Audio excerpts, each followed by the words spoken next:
This is a story of how an engineering student accidentally became a filmmaker. I wasn't born to be a filmmaker, but it was always something that was in the background. My family had this ritual of every week going to the Orange County Public Library and we'd pick out movies, and then I'd watch those movies on repeat for the week, and then the next week we'd do the same thing. After watching Peter Pan and Pirates of the Caribbean, my career choice would have been pirate. Because of my obsession with pirates, I started to make stop motion movies. Them just fighting and just these weird little movies I'd make as a kid, but it was less to do with cinema and more to do with my obsession with pirates. Time went on, but film found a weird way of finding itself back into my life.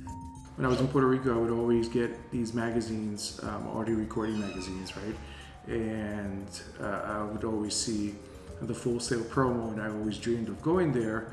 Then when I decided to relocate to Orlando, we magically relocated really close to the university, and my dream of would be maybe a possibility of me going to the university and continuing my education. So we decided to take the tour, take the family, and made it a family event. We took the tour, fell in love with the university. And at the end of that, the tour guide asked, "Well, what do you want to be when you grow up?" And I said, "I'm probably going to study biology." And he said, "Oh, well, good luck with that."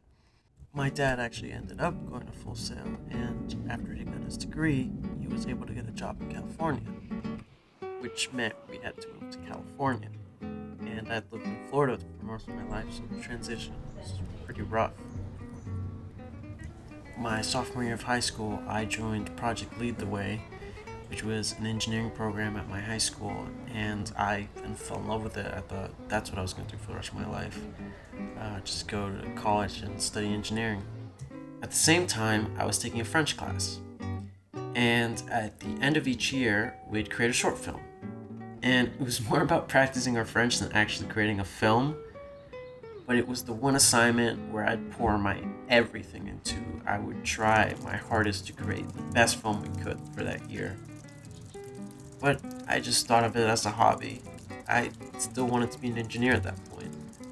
But film had a way of integrating itself into my life. The next year I had a class called Film is Literature that was about watching movies and critiquing them. I joined a film club, and every Wednesday we'd sit around with friends and we'd talk about movies. Every video assignment possible, even for the most mundane thing, I would super edit it and exaggerate it and just turn in this thing that was way overdone compared to what everybody else did. My senior year of high school, my dad told my family that we would be moving back to Florida. And I was upset because I just created this whole life for myself, and here I had to go again and do it all over again. On top of that, I had to start thinking about college. And I loved engineering, but everything was getting so hard in the class that I could barely keep up.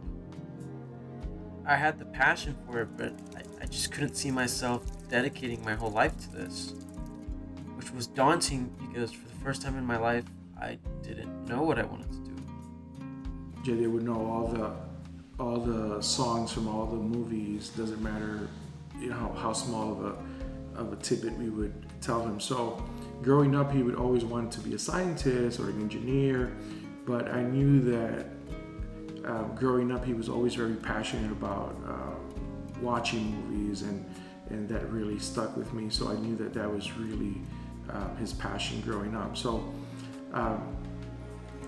When the time came to make a decision in terms of a career path, film and anything related to the production or making movies, I knew that was the right path for him. Now I'm back home, only a few minutes from where I started, pursuing a career at something I'm happy to do for the rest of my life.